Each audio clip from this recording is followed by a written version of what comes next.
And welcome to the Breakin Broncos podcast. And we lost our co-host right as we begin things, but he'll be back, I promise. What a way to start off. Right, what a way. As always, I am your host. Just buy a new cam. This one's starting to get me mad. You need to do something. But that's Dylan Miles. You can hear him. You can't see him, but again, we'll have him back on here as soon as possible. And as always, we are here to talk about your Denver Broncos. Thank you all that are here now. We appreciate you. Please make sure you hit that like, subscribe, all the links in the description. You got all of our names, all of our Twitters or tweets, and the Instas and all of those things. So make sure you hit all of the red buttons again. Set off the nuclear weapons. That is what we are here to do. It's free for you, priceless for us. So please make sure you smash them like buttons. But again, we always appreciate all of y'all, even the ones that watch later. Again, remember, every view counts. It's not just the people that watch live that matter to us. All of the Tape 42 fam matters to us. And now that I have blustered away enough through, we have our co-host back here today. And Amanda, appreciate y'all for coming in. We love y'all. But let's go ahead and let's jump into these things. We got all kinds of awesome stories to cover. First one we're going to start off with was one of the biggest stories of the week that should not have been one of the biggest stories of the week. And that is the Broncos Stadium set ablaze. Several seats were lost. A suite was lost. A couple of Ring of Fame pieces need to be replaced. But we finally figured out the cause. We have the cause for y'all. Oh, we did? I haven't seen that. Yes, it's actually right there under number 1. If you go ahead and click on there, there is the cause, which was they were doing construction in the area. A welder was welding one of the support joints, so that way it was stable for when there was 80,000 plus fans in the stadium, so it didn't fall apart. And when he was doing it, the sparks caught one of the seats on fire, and then the blaze just took off from there. When it was in total, I believe it was section 331 and 332. 332 and 334. I was close. First section. First section's on the third level. Second level, sorry. Second level, second level. Yeah, second level. So it was about 1,000 square feet that were totally burned. People are trying to make a big deal about this, guys. I'm here to tell you it's not a big deal. These seats will be replaced within weeks. It's only going to be a matter of how long it takes for the seats to be shipped. It's a completely modular construction.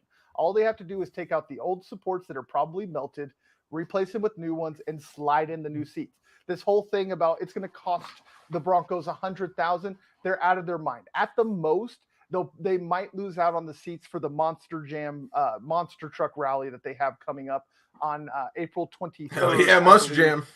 Right. Watch some Gravedigger. So those seats will cost them about $15,000. They'll make that up on the very next concert. They'll probably just jack the rates up a little bit more. Yeah, Red Hot Chili Peppers there in a few months. That's all I'm saying. Yeah, that's the one that they're talking about will cost them the most. But there is no way that the Broncos management are going to allow themselves to lose about $60,000 on one concert. That's 3 months away. Yeah. That's in July, people. I got a buddy going to that. Wish I could go to that. I'm sure that would be an absolutely epic thing to see, is the Red Hot Chili Peppers being a mile high in multiple ways. Hey, and Thundercat. Thundercat, too. Thundercats. Yeah, all I'm saying is childhood. They should auction off those seats. Right? I mean, hey, why not make a little bit of money out of it? Be like, hey, look, we got charged seats. I'm sure. I know it's a stupid Dude, let's spin, put a but bid there's down. somebody out there. Yeah, If they there's do somebody it. out there that's stupid enough to buy them. And no, it's not me. Dylan seems like he might. Yo, be, let's so- throw a $40 bid down and see where it goes. Right. Hey, We'll I'm cool with put 40 20. bucks. Yeah, I can put $40 down. There we go. I like Or that. they'll just be like, they're at the landfill. Just go grab one if you want it. Like, right. A piece of burnt memorabilia. I'm sure and all I'm saying is that just I just forgot the word for it, like preview for the season? I mean, they're going to catch fire this season?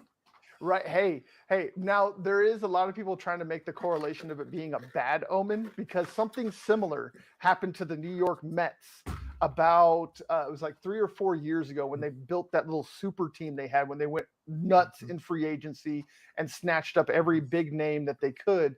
Their stadium caught on fire, their new stadium, Citi Field, and they absolutely bombed that season. Like it was one of the worst seasons that they've ever had. It's just the Mets. Right. But I mean, again, that's the Mets. Yeah. I don't believe in the superstition, so I don't see it being a bad omen. But I like your head. I like where your head is at. I like the fact that it's a good omen saying that they're going to catch fire, that Russell Wilson's just going to be blazing it so far down the field. That arm's going to be on fire. Like, exactly. like watch it. Like, but like the same people that I think there's the same people that said the Mets are going all the way this year. So probably they say that every year. Mets are going all the way. Missed playoffs for the 10th year in a row. So what happened during the fire at the stadium? So I will give a little bit more details for those that don't know all of the details. Like I stated earlier, what all started is there was actually a media tour being done, and one of the journalists happened to look to her right and saw that there were seats on fire, had to interrupt her tour guide to let them know that the stadium was on fire. And then they took pictures, and that's what set everything ablaze on Twitter. But then we find out later the welder, he wasn't paying attention to where his sparks were going. So it was an accident. It was an avoidable accident. I don't want to vilify the construction worker. He was just trying to do his job. But I know many people in construction. I've talked to a few of my friends and things like that, and they're like, yeah, it was a careless mistake. So we'll leave it at that. Again, I don't know the guy's name. I'm not going to tell y'all the guy's name. And when we find out, we're going to call him out. No, I'm joking. Right. So we don't want to vilify the guy who was just trying to do his job. It was an accident. It took him only about 30 minutes, which is actually quite impressive if y'all think about this. They were able to get a fire truck there and up to the second level and put out the fire completely within 30 minutes. So there's not a station far from the stadium. No, there's not. But just thinking about having to track that hose, I'm sure there's probably like things inside the stadium, but them getting there that fast and getting the blaze out that fast is actually quite impressive. So kudos to the Denver Fire Department for saving the stadium from being in. Go hook this to the sink real quick. Right, exactly. So, but that's about the juxtaposition. Yeah. My main thing was I wanted to really hammer home this is not a big deal, guys. I understand if you believe in superstition or whatever, and that's your cup of tea, that's fine. But I'm here to be the realist and let y'all know it's not a big deal. I know that there's a lot of local people and local stations and that are trying to make a big deal because they're really bad at coming up with creative ideas to talk about. So they have to beat a dead horse. That's all this is about. So if you see anything more about people talking about this fire and what it's going to cost the Broncos, it's just them being dramatic. And that is clickbait, people. This is me trying to show y'all exactly what these people do and how we do not and will not be doing these things. Like I never said that. I never sit in that spot of the stadium. Whenever I'm there, I'm up in the third section, 50-yard line. Hey, there you go. Keep it good. Keep it good. But speaking of out with the old, in with the new, because you got new seats coming, that's exactly what Hackett had to say at the NFL meetings this week in an interview with 9 News here in Denver. I wanted to really talk about this because this is something we have screamed about needing since Pat Shurmur was hired. Think about it. What is the number one thing that every pundit talked about this Broncos offense being was too stiff and unwilling to actually mold the offense to the players. Well, Hackett has made it absolutely clear in this interview that he is going to create an offense for Russell Wilson, not shove Russell Wilson into his offense. So Hey, no all I'm more. saying is if they Good. they even like attempted to build around a Teddy, whoever was quarterback last year, they could have gone a lot better. It could have Yes. gone a lot better. Yeah, but sitting there constantly trying to shove the round peg into the square hole is where every one of the Broncos' deficiencies came from. You are 100% correct. If they would have molded the offense to highlight their running game the way that they should have, which was an absolutely top tier running game, even with the faults of Melvin Gordon and Javonte Williams was an epic duo, but they refused to ever highlight them. For whatever reason, Pat Shurmur thought that with a poor offensive line and a quarterback that can barely get the ball 30 yards down the field, that we're going to go 4 wide and chuck 9 routes all game long. Yeah. Well, breath of fresh air, Hackett is going to make sure that his offense is exactly what Russell Wilson likes to do and will highlight his just, well, unlimited talent. You know, it's Mr. Unlimited, right? So the fact that he is going to be doing this is an absolute wondrous thing that makes me giddy inside like a 13-year-old schoolgirl that just met her high school crush. I'm Like, just saying is you're never gonna see third and long. All right, 5-yard tight end screen that goes for maybe 4 yards. right. Like, just listen to this quote from Nathaniel Hackett. He said, "First and foremost, it's my job to find out what Russell does well and do that a whole bunch." Like, he's a much different quarterback than Aaron. They can do a lot of the same things, but first is making sure Russell is comfortable out there, so he'll go out there and play fast. That process starts when we get the guys in here in a week or two, April 11th. So we're not waiting until the season starts and seeing what Russell Wilson does well. He is going to start day one with Russell Wilson. And there's also evidence in here that him and Russell Wilson talk daily at this point right now. Before the offseason has really even started, they're already working on a plan to make the best offense for Russell Wilson and the players around him, not just what the coach is comfortable with calling. Oh yeah, that's the exciting part. Like maybe if Shurmur and Fangio were like, "Yo, Teddy, like, what are you comfortable with?" Because I like this, like whatever he's good at, he likes that, and maybe they go out and do it. Maybe they win a few more games, barely miss the playoffs, or even make a wild card. And that's the exciting thing part this year is there's so many things Russell Wilson's good at, and there are very few things he's not good at. Exactly. And that's what makes Hackett's job so much easier on top of it, is that, yes, he's molding an offense around Russell Wilson, but Russell is so versatile. Again, the man is got a perfect nickname. He is Mr. Unlimited. That even with his lack of height, that cost him 2 rounds worth of money when he was drafted, he was falling all the way to the 3rd round just simply because he wasn't over 6 foot.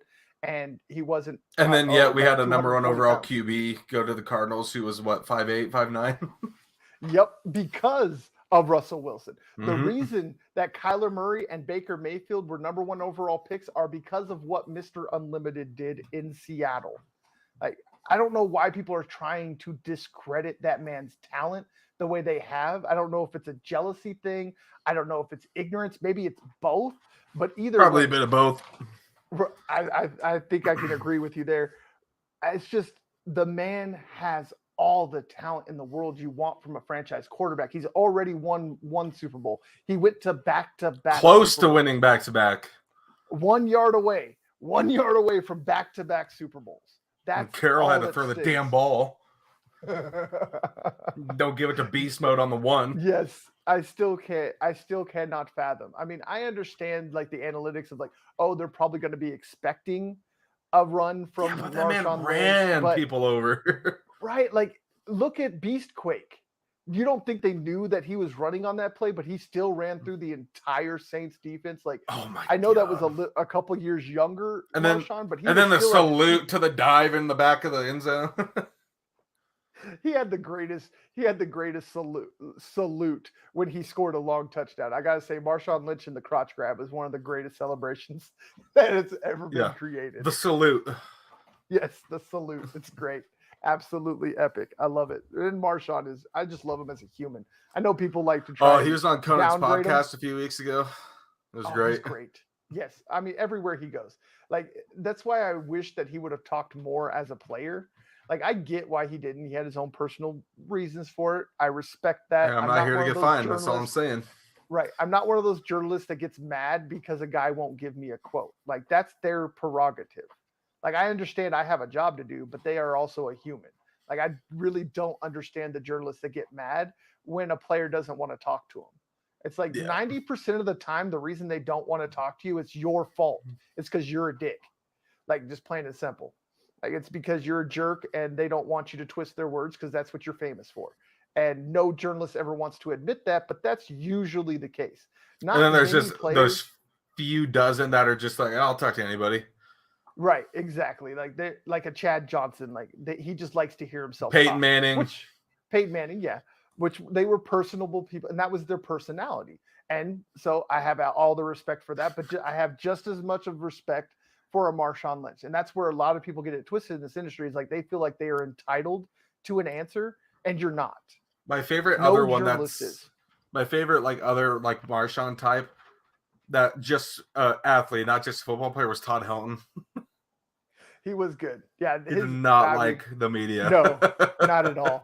He didn't like to talk. But I mean, that was, again, his personality. And a lot of people, they try to make that into a negative about him, just like with Marshawn Lynch. It's like, why? Why? Because they didn't give you the quote to make people look at your podcast or read your article. Like, that's a you problem, not a them problem. Oh, yeah. And people need to get over that. But I mean, luckily though, we do have a coach that's absolutely personable and gives us all these great quotes. So speaking of quotes, I know you hate when they say Han. Yes. And it's the Millennium Falcon, not the Falcon. The Falcon, not the Falcon. But I mean, like I said, just the great quotes. So once we get in here, again, this is Nathaniel Hackett. So once we get in here and get to know him, we'll get to understand him and build it around him. So what is it going to be? It's going to be what Russell likes to do. Like, the man's just matter of fact. Like, there's no questions. There's no way to question or read between the lines like you'd had to do with Vic Fangio every time he talked. So having running the boot down the field. Running the boot down the field. The boot. A boot. A boot. 5 step back, deep ball. We're going all the way, baby. Exactly. Broncos undefeated. That's going to be the number one thing that everybody notices out of this offense. It is going to be so much more explosive. So much more explosive. And especially after the videos I've seen from them in Cali or wherever they're. I don't even know where they're at. They were they were in Cali at his home, which he has a football field in the backyard. That's awesome. That's what he. Yeah, I know. Isn't that absolutely epic? I mean, the man's been here for a couple of weeks. He's already got everybody but Jerry Jeudy, which the reason I haven't really talked about this, and I'm going to keep it really short and sweet. Jerry Jeudy was not there for a personal reason. Anybody that wants to say anything bad about Jeudy not being there, you're an asshole. Period. Like, leave the kid alone. I know that he didn't help himself with his Twitter, but just don't be that guy. Just don't be that guy. That's all I got to say. And that's where I'm going to end it. That's all I got to say about that. The day after the press conference, they were just all there. Yeah. I wonder if it was the press conference was over, they flew out. I'm sure he flew them out. Like, usually what happens in these situations is like charter. The quarterback's like, hey, I'll charter a flight. All y'all jump on here. You come out. I'll set you up here, whether it's in his mansion of a house or at a 5-star hotel. 5-star hotel, exactly. And then you just show up and we work every day. And this is something that has not happened since Peyton Manning. Like, that's one of my favorite docuseries is that the Manning camp where Eli and Peyton both brought receivers and went to Duke with I always forget his name. The coach, Cutcliffe, because that was Peyton's OC in Tennessee, and then it was Eli's head coach at Ole Miss. At Ole Miss, yep. That's why Eli went to Ole Miss, is because of David Cutcliffe. And who is didn't he wait, I'm sorry, I'm still at Duke? Did he get fired or is he still at Duke? I don't remember.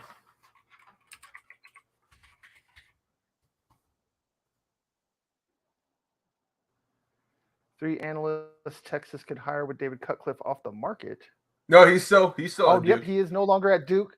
Oh, No, he he's isn't? no longer at Duke. He has been hired to assist the SEC commissioner in football operations. So he's not even coaching anymore. He's moved straight into the executive roles. He is 67, which, I mean, so I was going to say he's been around for a while, so I'm pretty sure he's like, you know what, I'm done with the coach life. Just let me go get this posh job that's going to pay me probably somewhere around $10 million a year. And then retire with that check. Exactly. So, hey, can't be mad at the man. But yeah, I just needed to verify because I was about to say, like, I don't think he's there, but I wanted to verify. So, no, he is no longer at Duke. He's now an executive for the SEC.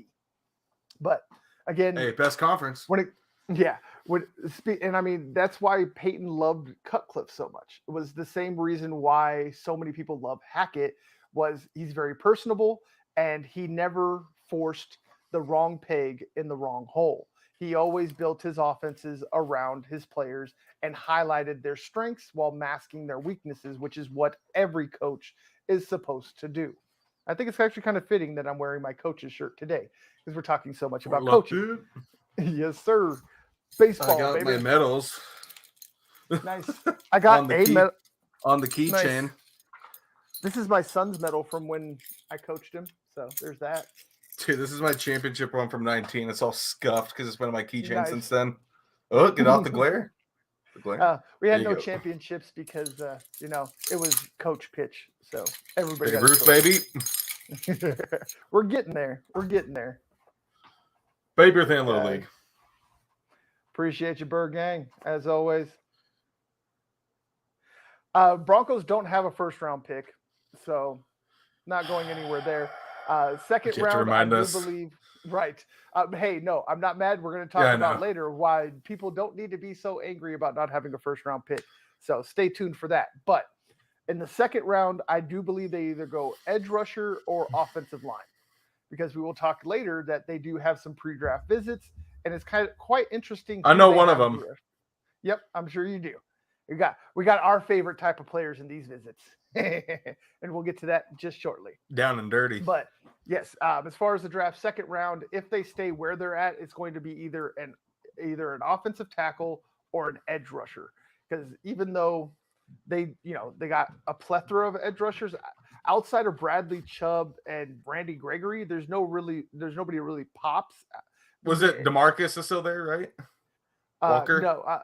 No. DeMarcus Walker's gone. The other pass rushers are Malik Reed. I always forget which one I mix up. It's Malik. Malik's still there. Yeah, Malik Reed is still there. Other than those three, I would say.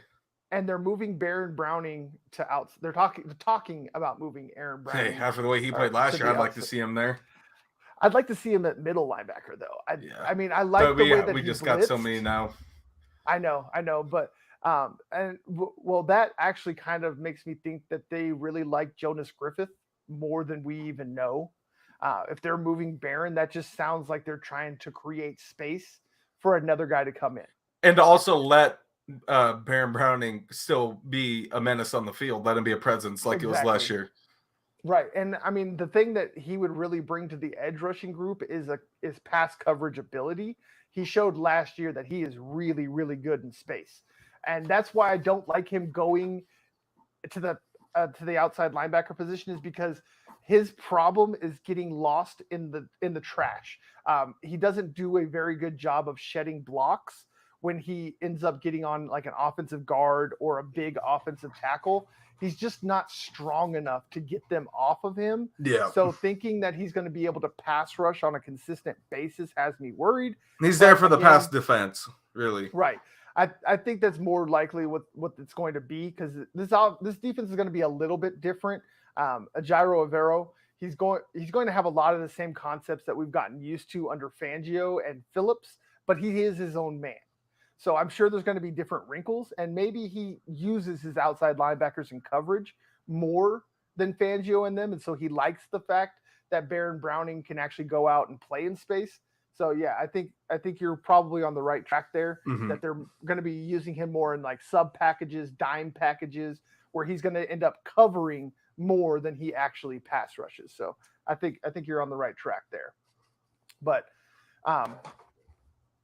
speaking of having useful pieces that can be moved around, free agency there's been a lot done in free agency, but what people tend to forget that there's more than just the first 1 or 2 waves of free agency where all the big contracts are handed out. So we are going to talk about the remaining cap space that the Broncos have and how they can best spend it.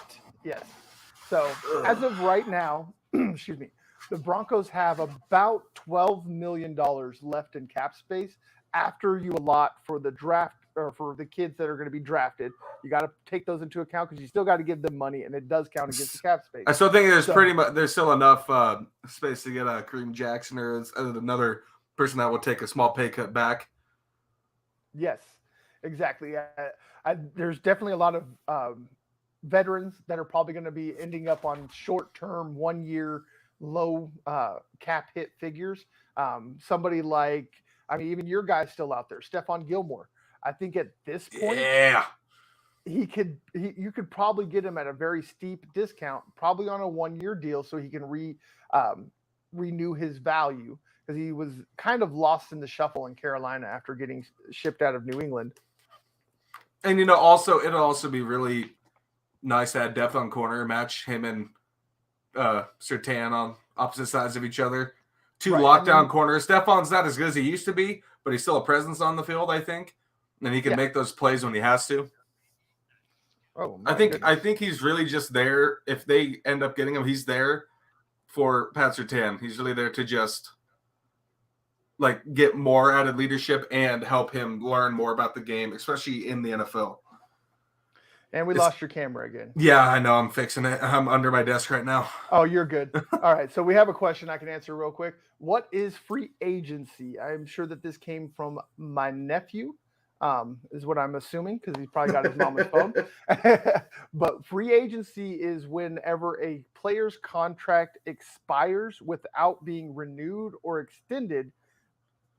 Oh, geez, excuse me. They become what is called a free agent, which just literally means they are free to sign with any team that is willing to give them a contract. That's essentially unrestricted. That's an unrestricted. There's a lot of where we can go into the weeds with restricted. Where our nerdiness tenders. comes out.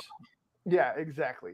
So just the basic gist of it is that when a player's contract expires and they don't have another contract given to them by their current team, they become a free agent and are free to sign literally anywhere that's willing to give them a contract. Might be time to update my photo. Actually, that's one of my senior photos from about 4 years ago. I knew it was you, buddy. It's about 4 years ago, dude. What a picture. No beard, hair's looking great. Beard. Probably about 10 pounds lighter. I was gonna say, it looks like you in high school and stuff. Yeah, I'm in the auditorium at my high school for that senior picture. You're good, but. Get back to the free agency. Where's this USB slot at? Oh my God. Am I out of USB slots? Because I have a broken one. Am I have to unplug something? Oh, goodness. Look at you. Breaking stuff. But anyways, getting back here to the players there are really a lot of big names still available. I still can't believe Bobby Wagner's still laying out here. You got but I don't think we have enough money to get him. No, I don't. I think he will be a bit out of the price range. Yeah. Jarvis Landry is still laying around, even though the Broncos don't really need a wide receiver. But one that's really they did release him. Intrigue me. Yep, they did. I forgot about that. But the one that's really got me interested at this point that I think would make the biggest impact would be a Tyrann Mathieu.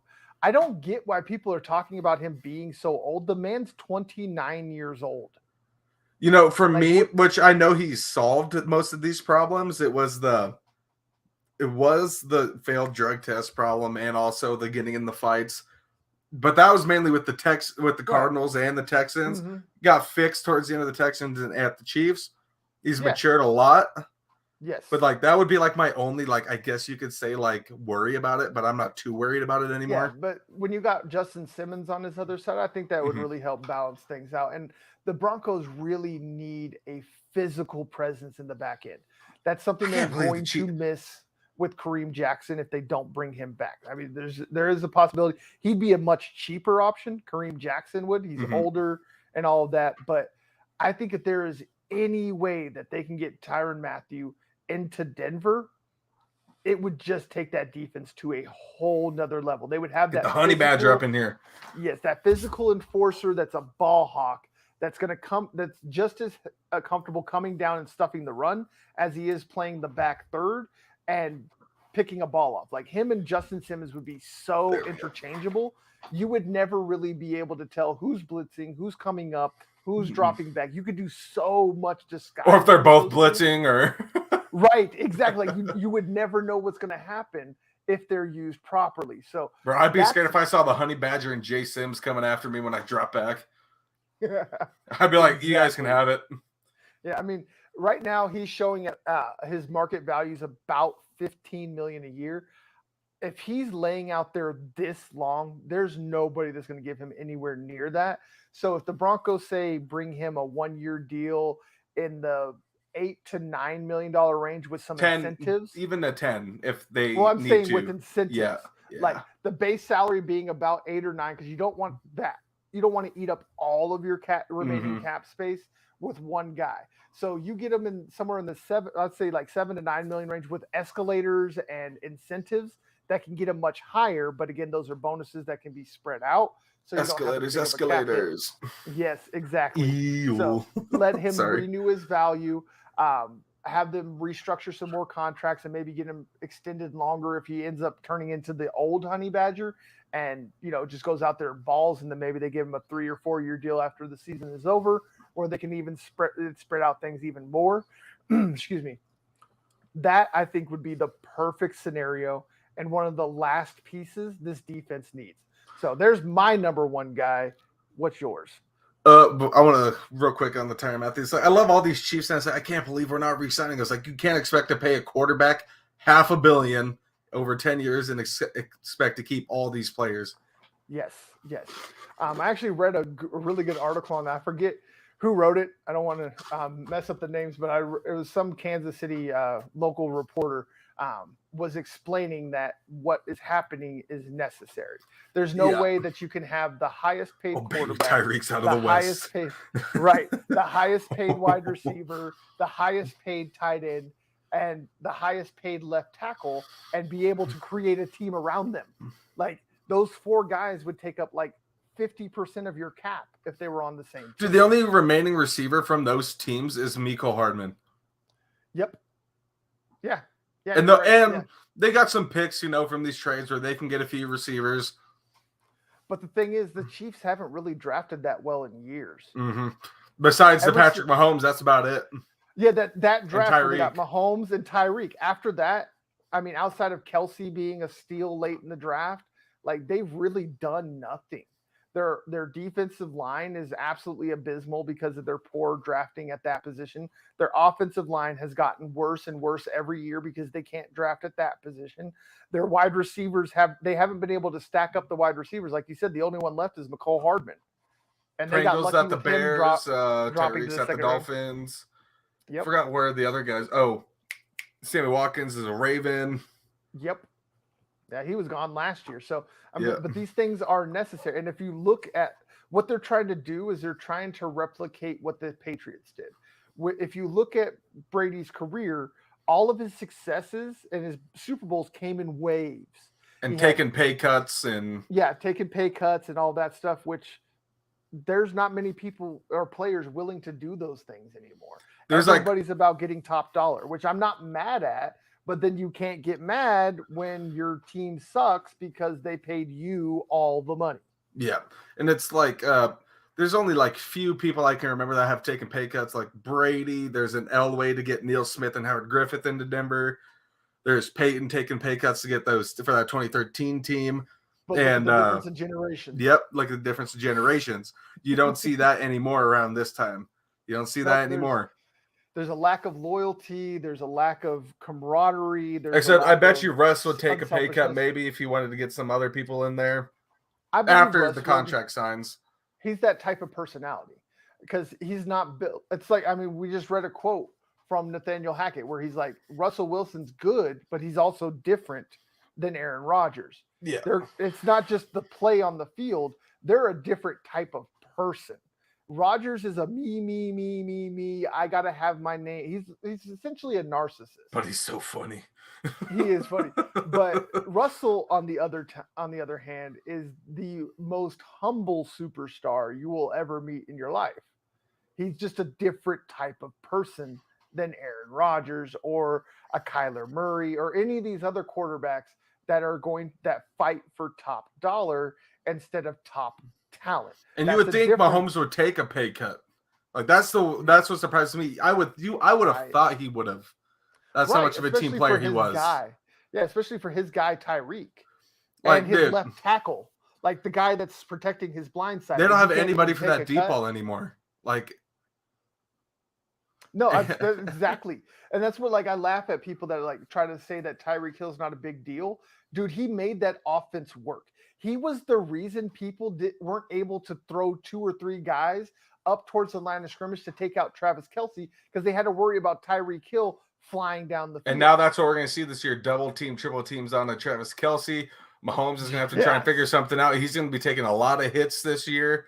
And he's going to be, I bet we might see more interceptions this year. This is my bet. I think so too. I think he's going to end up because he trusts his arm so much, like you've seen with the no look throw, and you saw it starting to bite him in the butt. But that's also because he had receivers, and last year they lost quite a few of those receivers. Yeah. Up until last year, Patrick Mahomes led the league every year since a rookie in should be interceptions. What that means is that he threw a really bad pass that should have been intercepted, but because of some miracle of the football gods, it either hit the ground or was in the hands of his receiver. And now all we're going to see this year is Patrick Mahomes maybe throwing interceptions, not playing so hot, and we're going to see Jalen Hurts. We're not going to see Tua probably not even get halfway to Tyreek down the field. Right, I know. All that speed in Miami, and they don't have a single quarterback that can utilize it. Like that was the thing to me is they got Jalen Waddle and now Tyreek Hill, 2 of the fastest receivers in the game, 2 of the fastest that might have ever even stepped on a field, and they don't even have a single quarterback that can get it more than 40 yards down the field. I saw a meme, an NFL meme, and it was Tua. It was Tua to Tyreek next season. It was the Peyton Manning SNL bit, and he throws in the kid's nuts. Oh, yes. I haven't seen that, but that visual is great. I love it. Oh my gosh, dude. NFL memes, rating their offseason, it's been their best offseason in years. I'll say it. Yeah, dude. NFL memes has been on it. They've been on fire this offseason. Dude, the Deshaun ones were so NFL great. Memes, right. Yeah, if y'all don't follow NFL memes on Twitter, dude, do it. Do it. It's so worth it. They had one. It was Amari cleaning up Baker Mayfield's locker, and it was just a guy, New York trash man, and he's just throwing the trash in the dumpster all the way across to the truck. Right. Yeah, that's gonna be great. It's such a crazy year because there's so many big names that are on new teams. Yeah, it's never happened before. So speaking of new names on new teams, who is your number 1 free agent you want to free agent sign? I still think it's Stephon Gilmore to me. Stephon? I kind of figured that's where you would go. Yeah, just because added depth of corner, added leadership, can help out Surtain, can help out Ojemudia, all those guys. Oh, yeah, and it knocks Ronald Darby down a notch, which he's a legit starting cornerback in the league. And he didn't play bad last year. No, and if you have a legit starter at your number 3 corner, I mean, that's what you need in this NFL. And they just signed that Kawan Williams kid from San Francisco, which I went and looked at his tape. I love him. He reminds me so much. Perfect slot corner. He reminds me so much of Chris Harris. It's insane. The way that he plays, how sticky he is in coverage. And the same type of story. Undrafted free agent, came in. He's played 91 games. So he's got all the experience you want as a slot cornerback. He was a part of that Super Bowl team, that Super Bowl runner-up team, wasn't it? Yeah, he was a starter on that Super Bowl team that Jimmy Garoppolo somehow drug. All I'm saying is a lot of people give Jimmy G trash, but he did what he had to get there. Yeah, I mean, he was really more the defense drug him. But I mean, he was the manager. It was like the Teddy effect. Right. I would never pay Garoppolo to be my franchise quarterback, but you can definitely do worse. I mean, look at what the Broncos have dealt with for the last 6 years, or really the Jaguars their entire existence. Who would have thought out of all Brunell? It's who would have thought out of all those quarterbacks over the years before Peyton to Russ that Trevor Siemian would have been the best out of all of them? I know, right? And the only winning quarterback that started more than one game.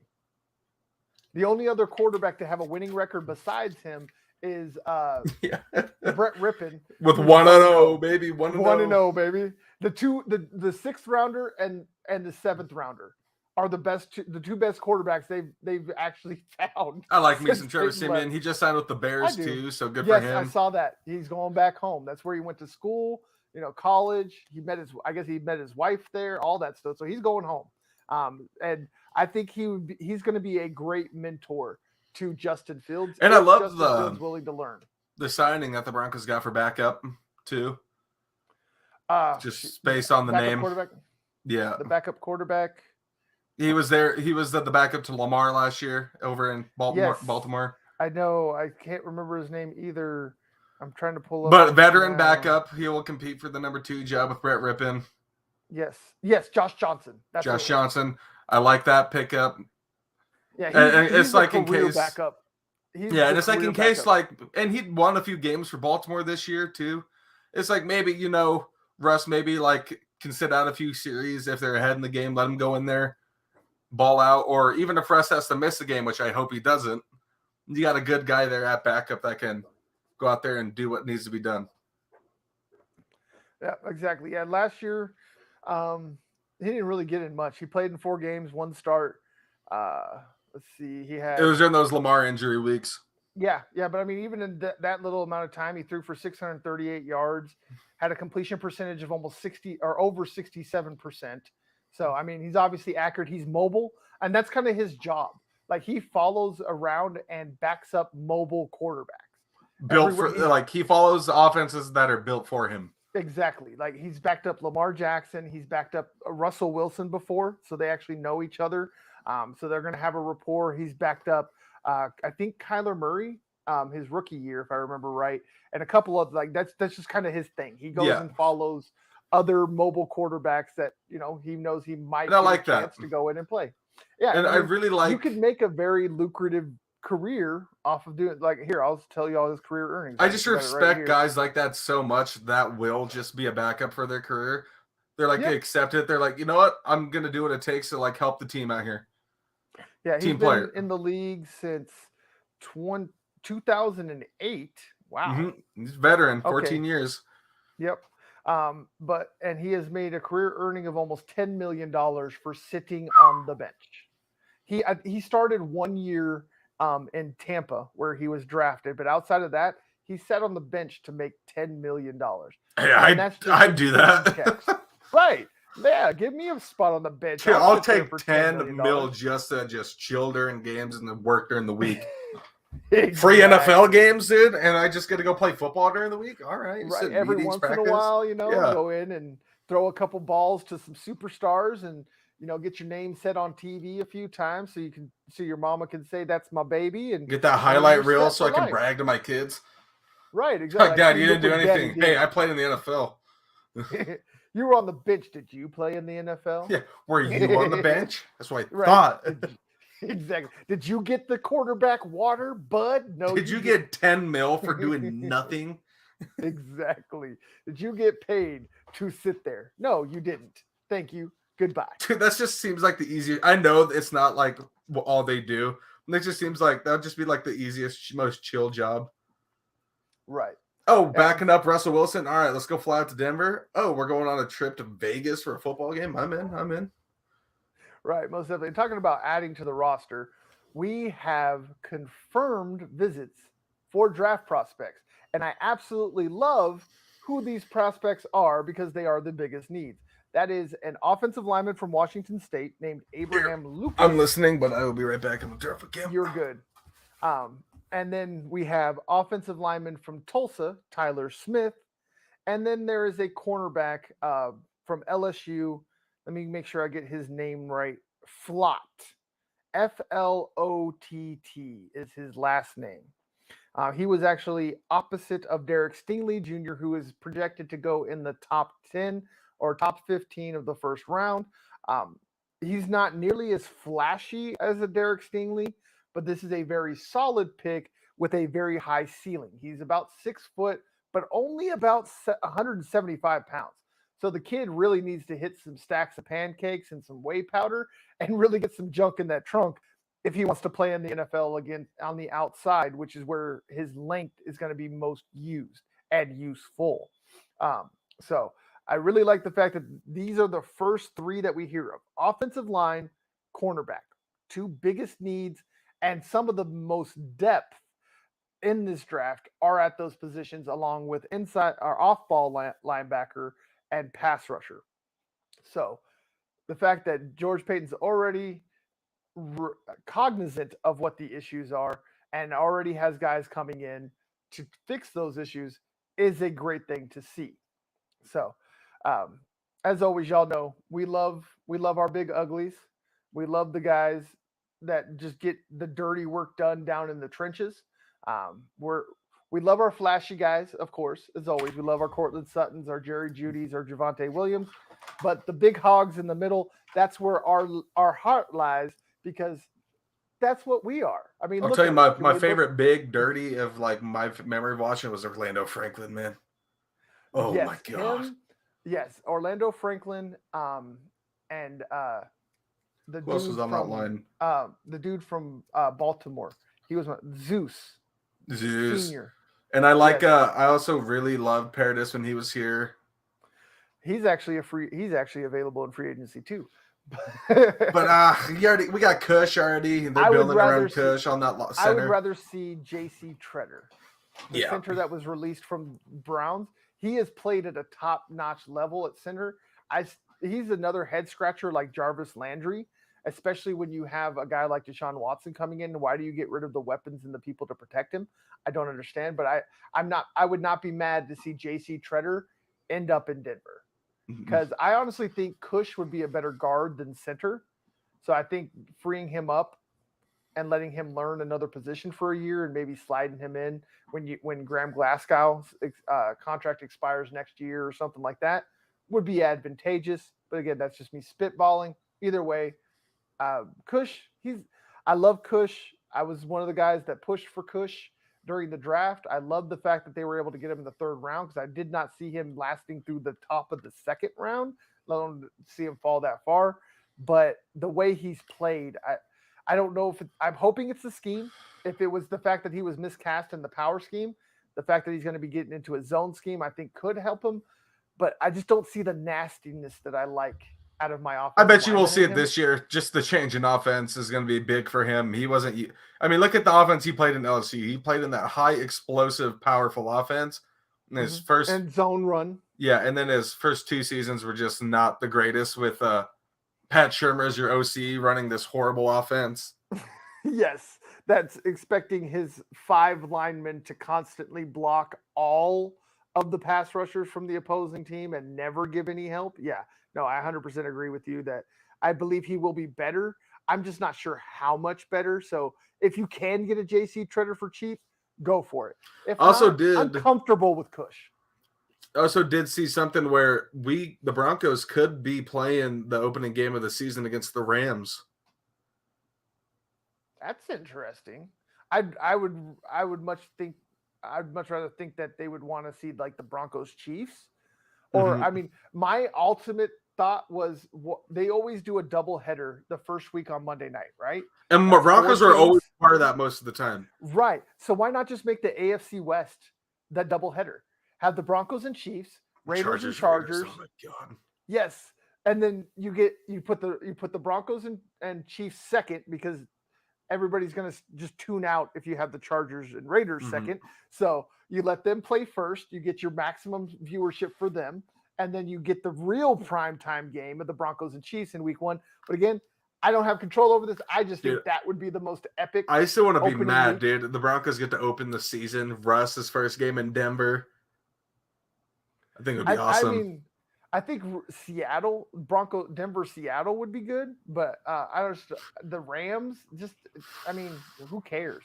Yeah. If Von Miller was still on the Rams, I could see that storyline, but just. I bet you that Broncos Seahawks game later in middle of the season will be a Sunday night game. Oh, that's guaranteed. Oh yes, yeah, that game is going to be on prime time somewhere, whether it's Thursday night, Sunday night, or Monday night.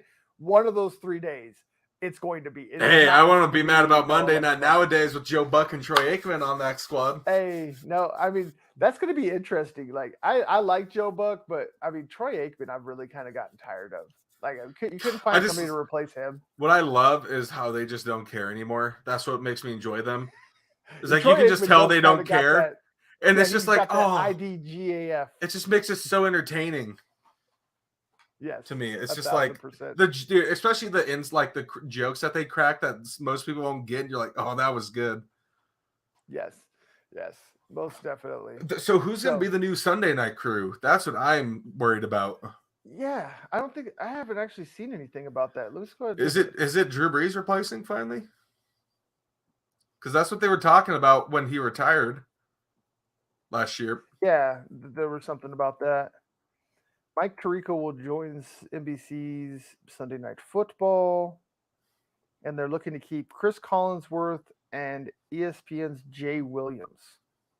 So it looks like it might be Collinsworth, Williams, and Tirico. Okay. Nothing confirmed yet. Because we know the Thursday night's gonna Thursday night we'll have Al Michaels, is what I've seen. Yes, yeah, and I don't know who Amazon Prime. I don't know who his co-caster will be though.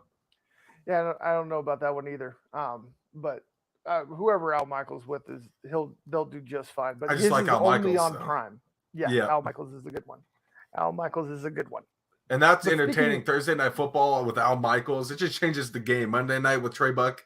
Troy Buck. you just made him a celebrity couple. With Troy Aikman and Joe Buck. From now on, I'm going to do that from now on. Troy Buck. That's how. With those, like Troy Aikman and Joe Buck on Thursday is going to be fun. It's like Sunday is the biggest prime time, and that's why I'm worried about who the new one is, because Monday and Thursday night will now be more rated than Sunday night. Yeah, no, I 100% agree on that. Hey, I appreciate y'all. As many likes as we got people. Keep that. No, I need to see more. All of them. All of the buttons. Press them all. But speaking of great people, great humans, and great players, I found a great highlight and profile of Javonte Williams that gave some absolutely epic insight for y'all.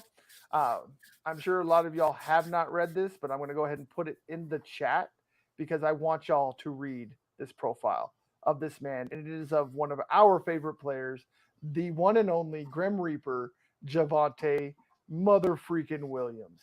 Y'all, this man's life story is epic. He's the ultimate small town kid. And the thing that really caught my eye was that he actually had a similar issue as I had when I was a kid, when I was a baby.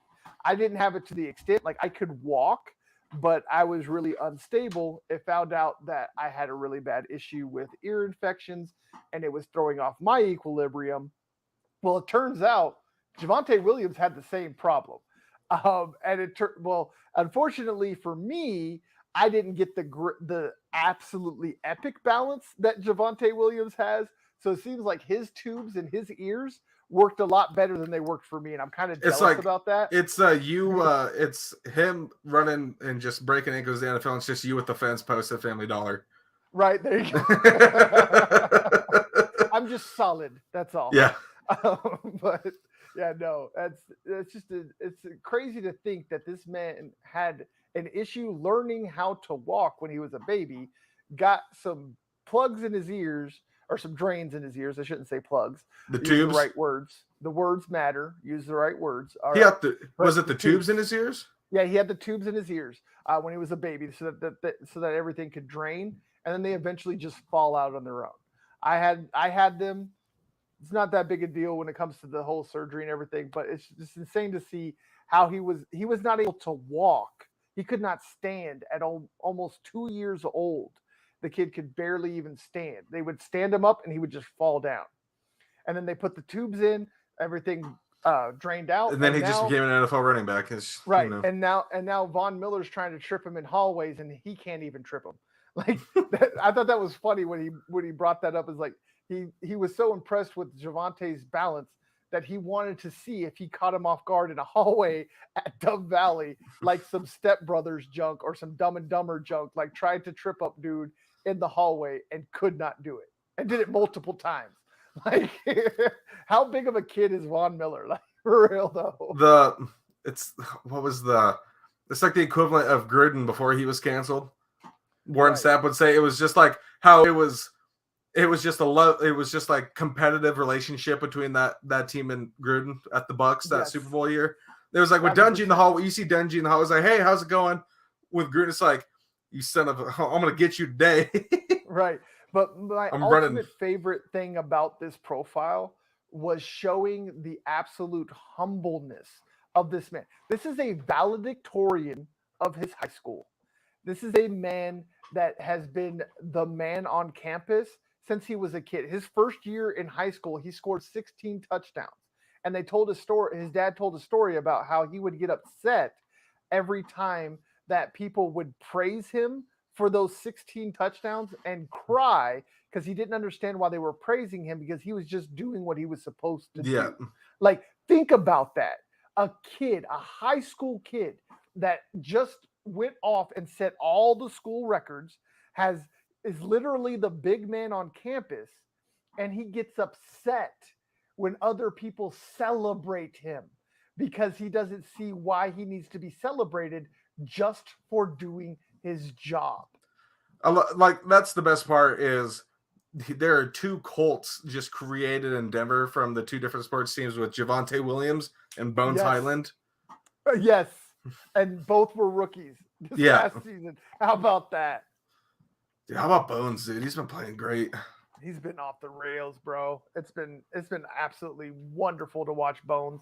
And I think those two are going to be the next generation of superstars in Denver, like the way Jokic and Peyton Manning were and Russell Wilson is. Like, they're going to be the ones carrying that torch of superstardom in Denver. And they both came from very humble beginnings. Javonte Williams, if you read this piece, came from small town America in North Carolina. And the Broncos did the video about it too. That piece? It was a video as well. I watched. Yes. It was really good. If y'all don't like to read, I guess y'all could watch the video or do both, like I did. I don't like reading books. I like reading articles. Right? like stupid books. No, articles is all my reading. Like this plane ride, I'm downloading articles. Just yes, the whole article, the whole video, it just showcases why I believe this kid is going to be a sustained superstar. He does not have a single diva bone in his body. Just go and look at his highlight reels. Every time he scored a touchdown, there was no celebration. He just stood up and ran to the sideline. It's the Fitzgerald effect. Well, no matter what, how cool of a catch was, how crazy the play was, get up, throw the ball to the next referee, and run off the field. Act like you've been there before. I know people hate that saying, but that's the truth. Like, I am not a prude. I don't mind the celebrating. I do mind the ridiculousness. Like, dude, bro, do you really need to get the whole offensive line out there to do a shuffle to the Temptations? Like, I mean, it's cute, it's funny, but after it's been done 15 times, can we stop? My favorite celebration last year is when they did the Teddy Shuffle. The Teddy Shuffle, yes. That was pretty good. You know, so I'm not a prude. I don't mind you celebrating, but you don't need to celebrate everything and be cognizant of the score. Like, if you're down 40 to 7, don't celebrate. Oh, dude, what game was that this year where they it was Juju. No, it wasn't Juju. It was Chase Claypool against the Chiefs in the playoff game. Yes. And he was celebrating when they were down. Like, I'm just like, what are you doing? Bro, your first round exit to the playoffs. Like, right. Like, it's like to give an example, what you should do is in the game against the Chiefs, when the Broncos were getting whooped and Javonte Williams caught that swing pass and took it in for a touchdown. He just like, nope, I'm not celebrating. Like, his teammates tried to celebrate and he just pushing people off and like, get off me, get out my way. I'm just trying to get to the sideline. Bro, like at one point he even points at the scoreboard at one of his players, the teammates, like, bro, scoreboard, no celebration. That was his first start. He had such a great game. Oh my God. When we were casting that game. Yes, it was great. But I mean, I was screaming inside, yes, so many times because that's the way it should be. Like, if you're winning and you make a spectacular catch, go ahead, do a little dance, do a little celebration. but you shouldn't be going overboard. You shouldn't be dancing on people's logos. You shouldn't be Juju out there, dancing for 5-10 minutes in a row. How is Patrick Mahomes going to deal with his brother and Juju this year? Right.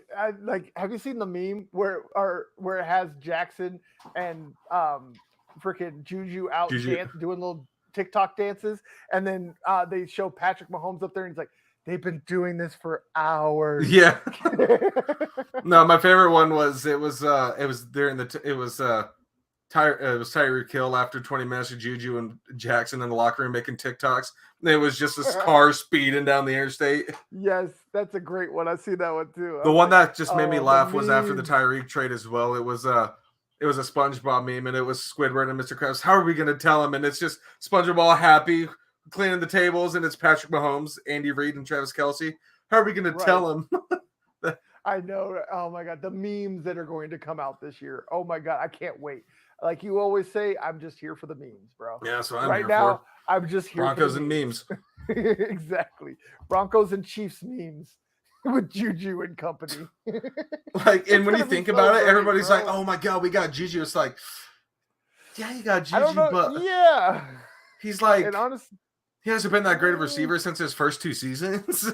No, he's been like in the top 3 of drops for the last 2 years. Like he's dude, so that Cincy game, not this past season, but the year before, when he made the TikTok on the Bengals logo and they just laid his ass out the whole game. Right. Yeah. I think. I hear you 1,000%. And talking about laying out, I think it's probably a perfect place to go ahead and end this live today. We've already hit an hour. Y'all have been amazing. Thank y'all for showing up. We absolutely love y'all. Remember, again, hit the likes, hit the subscribes, all the buttons. Go ahead and follow all the socials. Everything's down in the description. I promise. Every single social that we have is there. Our titles are here. Make sure you hit up my boy Dylan. Watch out on the Twitters because the tweets y'all ain't getting mine, coming. So it's private anyway. So hey, there you go. That's all right. We got the Twitter. That's all we need. But as always, for the Breakin' Broncos podcast, the answer is 42 Media Network, Bird Gang Sports Media Network. We are always here for y'all every Monday, 2 to 3 p.m. Make sure you tune in. Make sure if you're not, again, anybody that watches later, we love y'all just as much as the people that are here right now. Please, as well, hit the like and subscribe when you do watch. We love y'all. This is the answer is 42, and you don't question the blue.